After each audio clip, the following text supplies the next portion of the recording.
You are sweating through your shirt on a blistering summer afternoon. You crank your air conditioning dial all the way to maximum cold, and absolutely nothing happens except warm, sticky air blowing directly into your face. You scan the dash and find a code P0533, telling you that your air conditioning refrigerant pressure sensor circuit is running way too high. While this is certainly not a mechanical emergency that will destroy your engine or leave you stranded on the highway, it is an absolute nightmare for your personal comfort. Your vehicle's heating, ventilation, and air conditioning system uses a highly pressurized chemical refrigerant to absorb severe heat from the passenger cabin. To keep this volatile system totally safe and functioning perfectly, the body control module heavily relies on a small pressure transducer sensor tapped right into the high-pressure metal lines under the hood.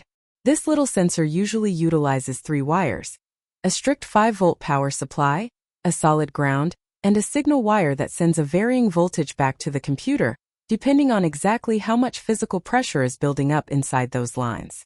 When the computer sees an abnormally high electrical value on this signal wire, it immediately assumes the system pressure has skyrocketed to a dangerously explosive level. To prevent blowing out your expensive air conditioning hoses or locking up the compressor internally, it completely disables the magnetic compressor clutch as a mandatory fail-safe. However, before you grab any manifold gauges, remember that dealing with highly pressurized refrigerant can be incredibly dangerous and is terrible for the environment, so do not crack open any lines. Start your diagnosis with the electrical basics. Because these sensors are often mounted right on the aluminum pipes near the very front of the engine bay, their wiring harnesses take a massive beating from constant engine vibrations and spinning radiator cooling fans. Look very closely for any fragile wires that have been chewed up by rodents or rubbed completely bare against a sharp metal bracket, causing a direct short to a 12-volt power source.